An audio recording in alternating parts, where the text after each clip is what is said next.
exposing the secret sauce in business-to-business marketing. The TAGLine Podcast is where real stories meet proven strategies. Let's elevate your business. Real strategies, real stories, real results.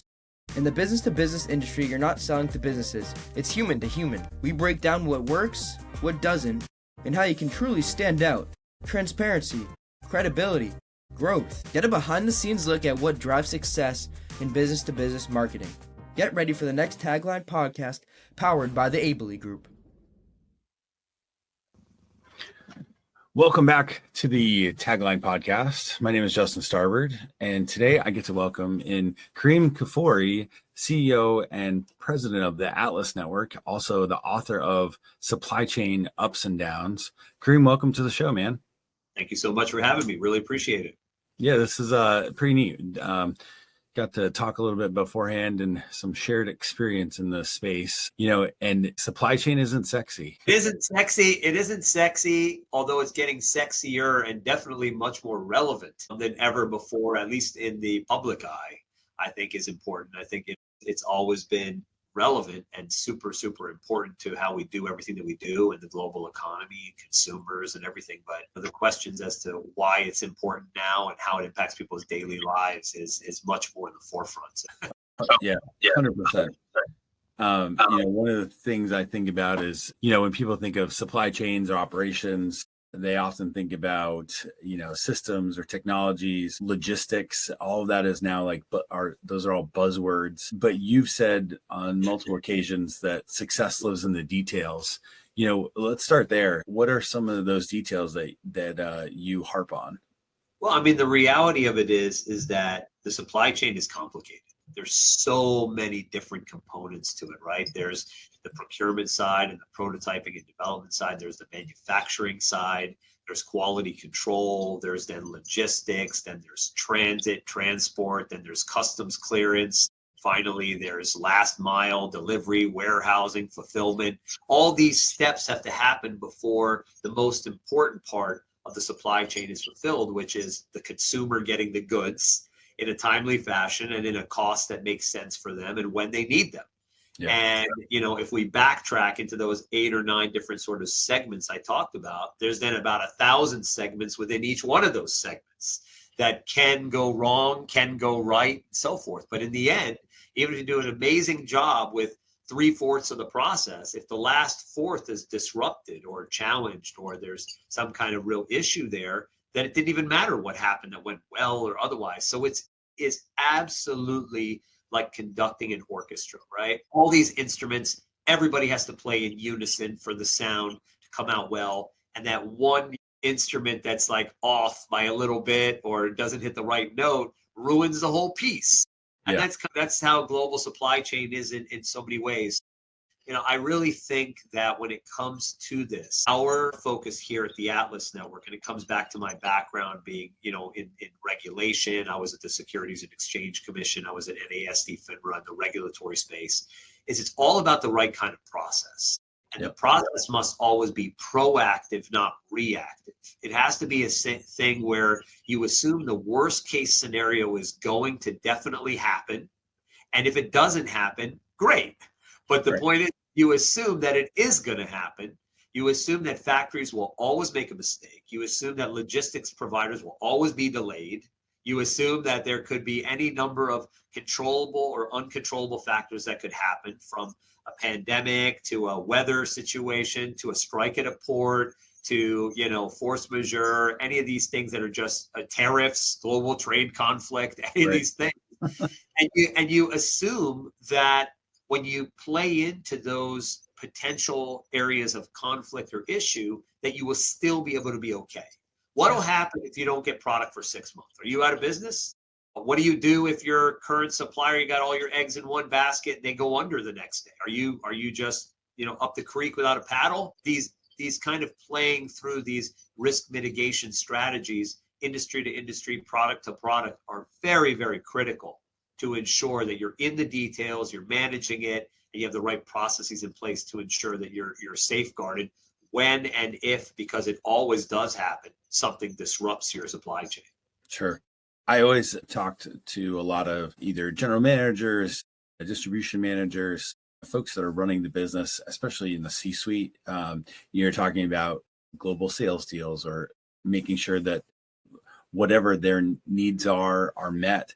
And we always said that, if generally speaking, their top 5 or 10 fires of the day, they shouldn't include supply chain stuff. But to your point earlier, if just one of those things is off, it immediately goes to number one because it disrupts every other element of the business. Correct. I mean, how can a company produce sales targets or revenue or profitability if they don't have product to sell and it doesn't get there in time? And then you're disrupted by a quarter or whatever it may be because there was some kind of a shipping delay or a bottleneck in the process. So it has a very, very direct and immediate impact. And not even to just the companies themselves and their operational side, but also from the optics and the visibility. I mean, look at the stock market right now. Look at what's happening when there's a supply chain issue or another mention of tariffs or whatever else it is. It's this roller coaster ride. It's absolutely up and down. Right. I mean, and the reason for that is that it's not that it directly impacts fundamentals that day, but everybody understands that that's going to add an extra 20 or 30% in cost structure or reduce profitability by X or Y for things that the businesses themselves can't even control. It's part of just the global supply chain and the challenges that may or may not happen. So, I talk a lot in my book. I talk a lot in, some of the tier 1 media and television thought leadership stuff I do about taking advantage of that tumultuous time and how do we basically make opportunity through the chaos? How do businesses, small, medium, and large, learn how to navigate those waters by being nimble, adaptable, being able to have good alternative plans in place when you have supply chain disruptions, identifying what those disruptions are first and foremost, so that when they do happen, that you are properly situated and you're not necessarily at the whim of these kinds of challenges that can occur. But there's a lot really that can be done, and I discuss a lot of these things all the time. Yeah. Well, it's almost an oxymoron, right? Nimble, supply chain, corporate, governance, making those things come together. So, yeah. I mean, I know at the Atlas Network, you operate across multiple sectors in a bunch of geographies, let alone industry. Talk a little bit about how you help, companies be more, I don't want to say visionary about it, but certainly have a better handle on how to improve supply chain, make it more efficient. And to your point just now, talking about making it instead of a cost center, a profit opportunity. Sure, absolutely. I mean, first and foremost, procedurally, you need to have, regardless of industry or product, you need to have a good process in place, as I mentioned before. So here at Atlas, we've always done the same sort of like 3 pillars of our business. The first one is picking the right supplier, and not just one, but many of them.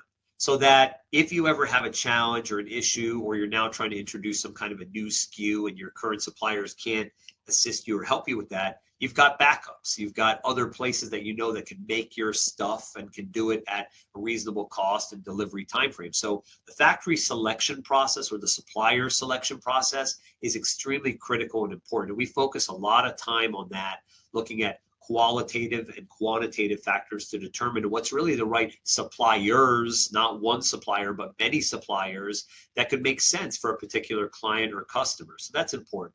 The second part that's very, very essential is eyes and ears on the ground. You have to have visibility into your production, into your transaction. And if you don't have a team on the ground overseas, you need to hire a team like a group like ours to be your eyes and ears on the ground, because every supplier is going to look to cut corners, regardless of how good they are on paper. Every supplier is going to look to push you to the back of the line. Manufacturing is a cutthroat business, and you need to basically make sure that you are that mosquito in the ear of that supplier to make sure that you are having your needs being met, materials are the way they're supposed to be, conditions are proper, and that you're getting good outcome. And then the third part I would say is third-party attestation. It's very important, just like in the financial markets, to have audit firms that come in and make sure that companies are operating above board. Very important that you have groups that come into manufacturing settings and are paid to find mistakes. That's literally their job. They're like, you are being paid to find every single mistake,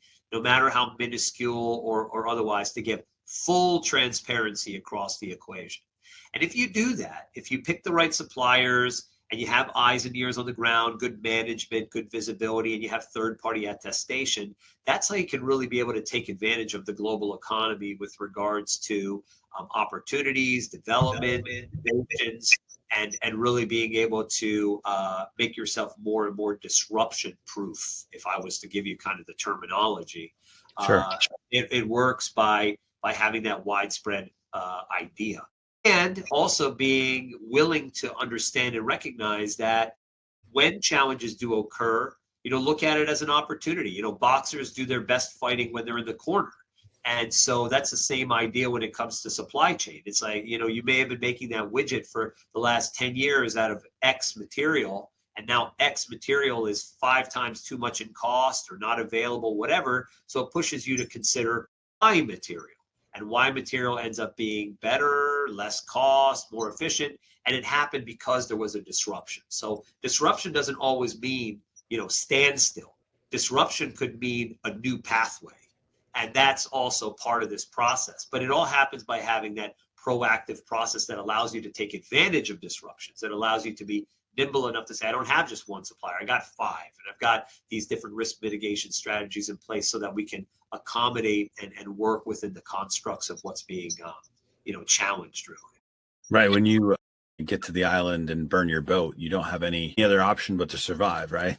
So Right. go over the bridge and burn it, right? So, I mean, at the end of the day, innovation comes from adversity, and that's so important to have plans in place to be able to mitigate whatever risks you have.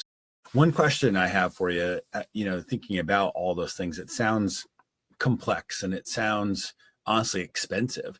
At what point do you say to a company, hey, you need to be doing this? Like, on our side here, that TAGLine at the ABLE group, and part of the TAGLine podcast is we also deal with a lot of startups. And they're, I wouldn't say scared of change, but they're happy to get their first supplier. They're happy to get, their first channel up and running.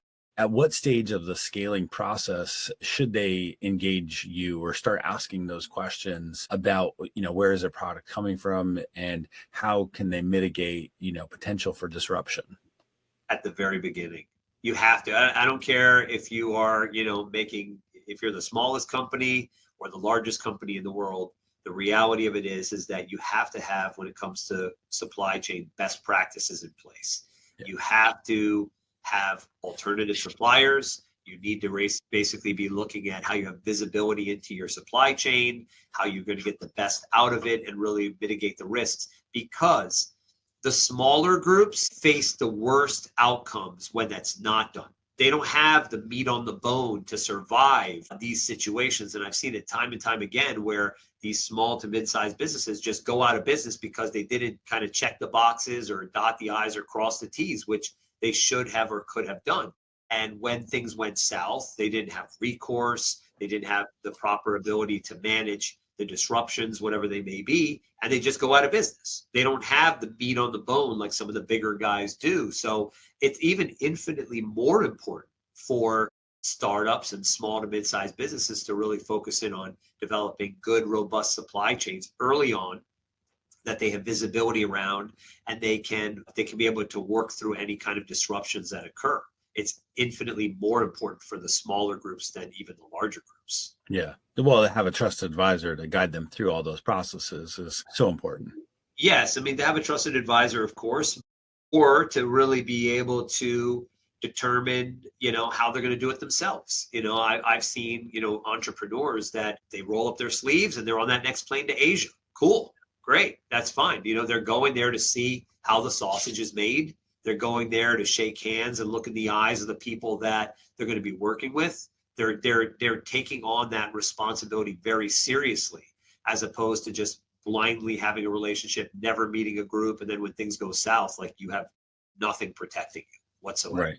Well, so thinking about that, often, especially at the beginning, entrepreneurs are, hey, I'm going to roll up my sleeves, tie my boots tighter and go out and do it myself. At what point is there a a shift maybe where some of those fundamentals start to get overlooked, and you've got to, guide them back or make sure that, they see the value. Maybe nothing negative has happened. It's post COVID, and, things are, they're in an isolated industry or something where, it's not affecting them just yet, or only one element of it is, and they found a solution.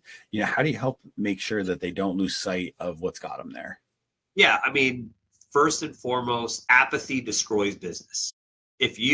And the moment that you think that everything is going fine, or you've done 100 orders and everything was okay, so the 101st order, you don't need to pay attention as much, that's exactly the moment that the train goes off the tracks.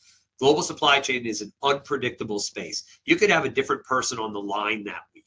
You could have an environmental condition that could be part of this. You could have someone who just switched out the materials, or whatever kind of number of either technical or aesthetic related disruptions that could occur. And then when you've been sitting on your laurels, assuming that everything will be fine and it's all going to be status quo, then it isn't. And that's why the book is called Supply Chain Ups and Downs, because it's a roller coaster ride. It is a bumpy ride every single time. You have to look at each production as the first time, every single time. If you don't do that, something could be missed. And so that's just a matter of, again, best practices and protocols to say, here's our checklist of everything that we do when we do a production, whether it's the first time or the 100th time. We're going to go through a checklist every single time, because we know that if we don't, the outcomes or the risks will greatly outweigh us just doing that up front. So the fundamentals are absolutely essential and are a key component of getting a great outcome. Best practices, as we mentioned before, to really ensure that you do well. I mean, really, thinking about the industry as a whole, and I say global supply chain as an industry instead of any one of the channels, it's been an unprecedented 6-year run for you. I mean, you've had COVID, you've had environmental issues, you have government overthrows, you've had tariffs, every one of your fundamentals, your spokes of your wheel seems to have been tested. I mean, not that makes it fun, certainly stressful, but it also really puts to test the ups and downs and stresses the system, so to speak. How do you, the news speaks for itself in terms of getting your clients, to see where there are, areas of opportunity, challenges on the horizon, but how do you maintain, best practices when, the practices are changing all the time? Yeah, I mean, that's a very good question. It's not easy. You have to be a problem solver. And I think the best way to describe our company is that we're a global supply chain solutions company, and we are supply chain optimists. That is how you really have to look at it, just from a fundamental philosophical standpoint, because it is going to be a situation where there's going to be a lot of negative things that are going to come down the pike. There's going to be a lot of places where you're really going to have to deal with coming up with solutions to problems that may or may not have ever been presented before. Disruptions are going to happen in so many different ways, and you have to be willing to put on the fireman's coat and go out and put out those fires, and work through that. And most importantly, protect the groups in the relationship that need the most protection, which are going to be the customers, the clients themselves, even the supplier relationship. That's where we play a very important role as a liaison or connective bridge to kind of cool down fears, get people to work hand in hand together and provide, creative solutions. I'll give you a perfect example of that. I was in Asia. It was right around the time of the 145% tariffs. And, I was seeing all my suppliers, and, suppliers were all saying, how can we help? Which was great. They had the right attitude, and everyone was just trying to kind of figure things out. Well, there was one supplier who said, hey, we have a huge order that we're supposed to ship out for one of our long-standing, really large multinational clients. And they said, don't ship it. They're like, don't ship it. Hang on to it for like 3-4 months, and then we'll figure out when to ship it. And I said to the supplier, I said, well, that's pretty bad for you guys, right? And they said, yes, because we've, taken on all the costs to produce these products. And now we have to put it in storage for 3 or 4 months or however many, how infinite long of a time. And, we're just worried about this relationship with the customer. And I said, well, what's your relationship with the multinational? Well, we've been working with them for decades. Great. And I said, okay, good. And what's your payment terms? Well, we usually get paid a certain amount up front, then we get paid a certain amount when we ship it and everything else, but they're worried about the high tariffs. And I said, that's true. And I said, but you know what they're probably worried about is they're probably worried about losing their market share. They're probably worried about losing their customer because they're not going to have the products to then sell. They'll lose market share to their competitors. I said, so why don't you just figure out a solution where you ship the goods to them now, they pay the tariff, which is going to be annoying to them, but they pay the tariff up front, but they don't pay you remainder deposits and costs for at least, let's say, 6 months, 3 months, 6 months. So kick the can down the road, keep their customers happy, generate sales in that quarter or the next quarter without any cost infrastructure against it, and they will deal with the tariffs just to get it through there and not risk the customer. You don't have products sitting in your warehouses for 3 or 4 months, just in that situation, and the relationship continues. You just figure it out because your relationship is 10 years long, not 6 months long. And so because of that, think in the wider perspective, and that's exactly what they ended up doing. Again, solution in the face of chaos, being creative, being a problem solver so that everybody gets resolved. Sure, did the manufacturer have to play the role of bank for 6 months and kind of float a balance? Yes, they did, but they kept the relationship. The customers kept buying. Everything got worked out, 90-day pauses, so on and so forth, all these things, opportunities because the orders are always flowing through there. So I have to see the big picture too when it comes down to this. Well, especially you say 6 months, but sometimes it's 6 hours, 6 days, 6 weeks. Sure. I mean, the changes in the, let's say, economic pressures from administration seem to vary, day to day. So, that is really interesting in terms of, being able to help, we always think about the retailer or, whoever's doing the selling on the state side, but, there is the supplier side, that's offshore that is, just as vital. And it's not easy to find one that's going to produce at the level that you're comfortable with, right? Going to find, some of those, other options. Thinking about that, you often harp on having, multiple suppliers, multiple channels. How do you help on that side of things? Because that sometimes is even more difficult than just deciding how to ship a product inbound or, put it together at the end of the day. Yeah, I mean, that starts really early. That's something that starts very, very early, even in the prototyping and sort of procurement process, where you look at the widget you're trying to manufacture or produce, and you try to find the top, let's say, 5 to 10 manufacturers who are great at doing that widget. Then you narrow it down to, let's say, 3 or 4 and actually prototype with them and ensure that they can produce the quality and the time frames and the deliverables you need. And then from that point forward, you then have, kind of arrows in your quiver to be able to use at any time. Sometimes if you're a large enough scale, you work with 3 or 4 suppliers at all times. And that way you also have just kind of a diffused level of risk. If one kind of falls off a little bit, then the other 2 could pick it up and so forth. And we do have some of our larger clients that do that. We don't just manufacture with 1 supplier. We manufacture their product with 4 suppliers. And in that way, you have to keep the standardization levels the same, because different factories have different conditions and different machinery and different materials and different people working it and so on. So it gets more complicated when you have a lot more cooks in the kitchen, let's say. But at the same time, that diversity of the manufacturing process and being able to do it across multiple different areas is also very, very important and a good risk mitigation strategy as well. Talking to Kerim Kfuri, the CEO and president of the Atlas Network, also author of Supply Chain Ups and Downs.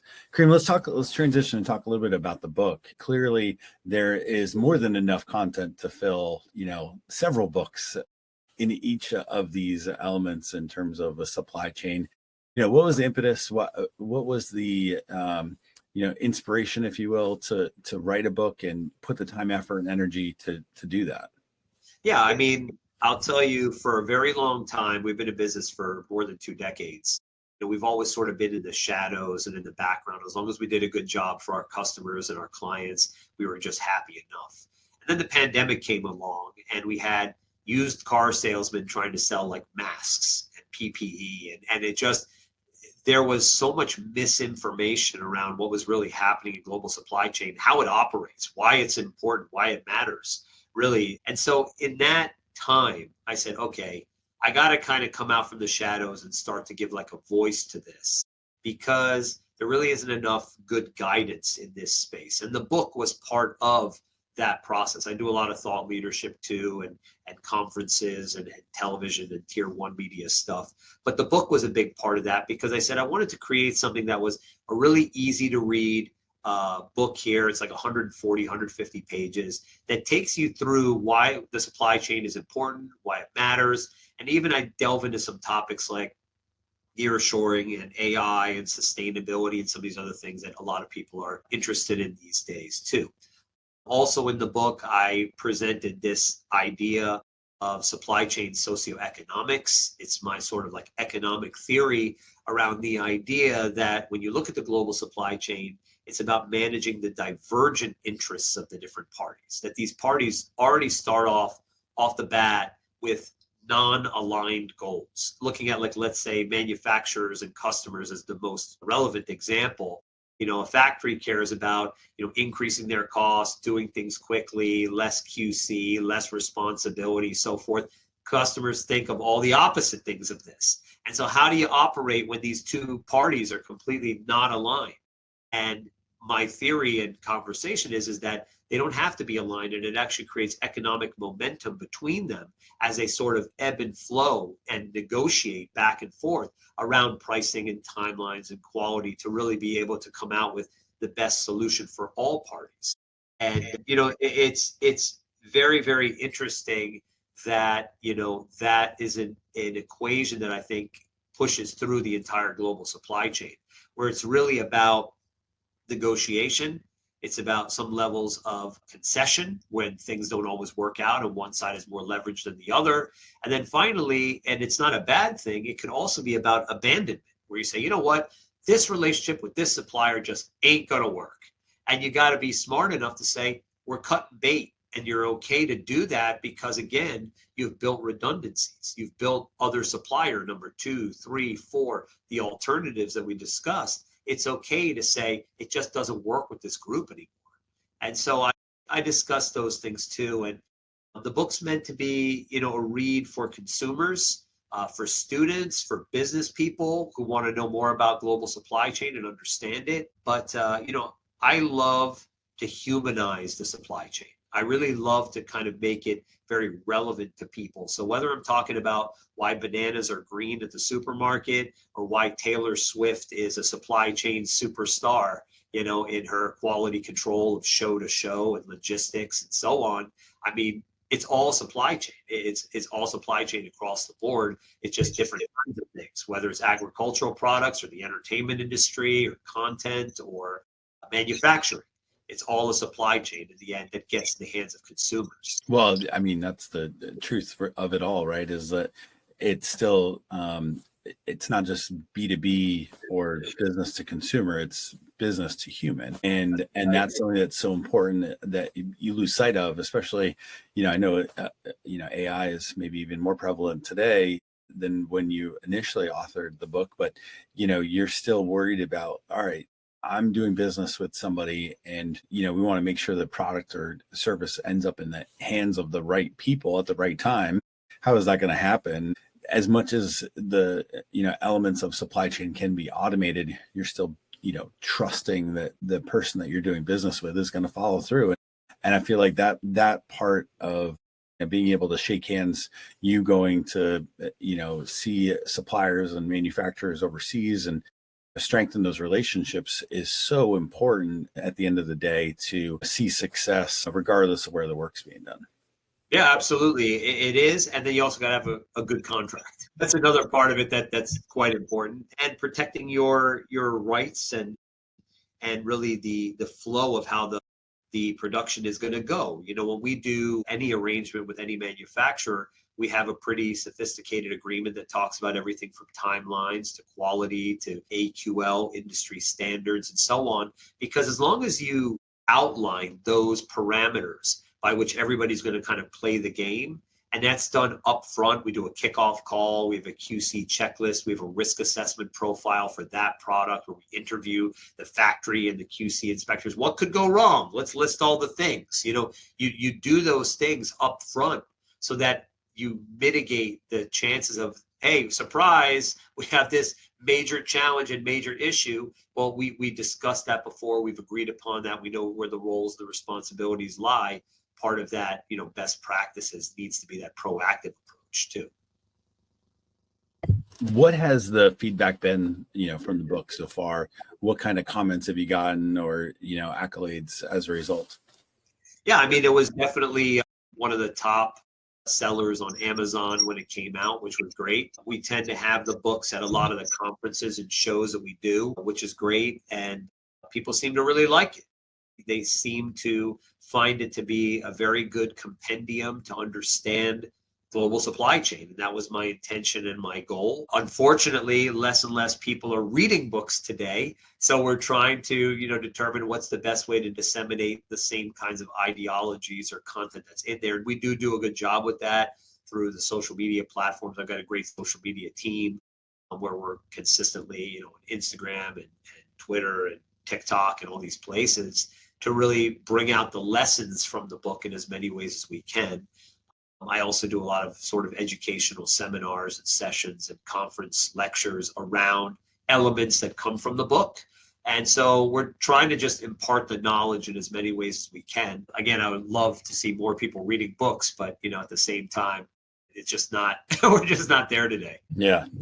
So, thinking about what's next, what are you, we've covered a whole bunch of things, including, the areas of opportunity that you've had to overcome or challenges you had to come and created areas of opportunity rather. Talk about where you're seeing supply chain here at the end of 2025 and into 26. Yeah, it's still a very, very choppy place. I think the tariffs and the trade conflicts that we're dealing with today need to be considered very heavily. I think that companies are figuring out a way to navigate and pivot regardless of the challenges, like any good companies and businesses would do. And best practices will always prevail.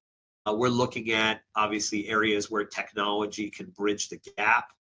Maybe through AI and certain levels of automation, it'll allow for some more manufacturing in the nearshoring or even domestic areas where it won't be as reliant upon people or the resources component, but more on tech side. I believe that, it also forces us to continue to look at how to not be so overly reliant. So most recently, we saw that, there was some export controls on rare earth metals by China as a way of negotiating and things of that nature. And in response, we saw a significant amount of rare earth kind of development and mining that's happening in Texas.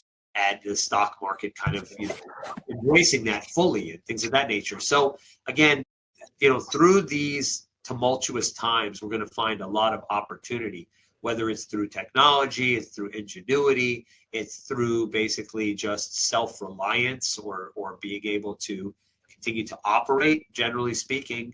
And I do think that once again, that being nimble and adaptable in the realm of business and in the realm of global supply chain is the only way to really be successful.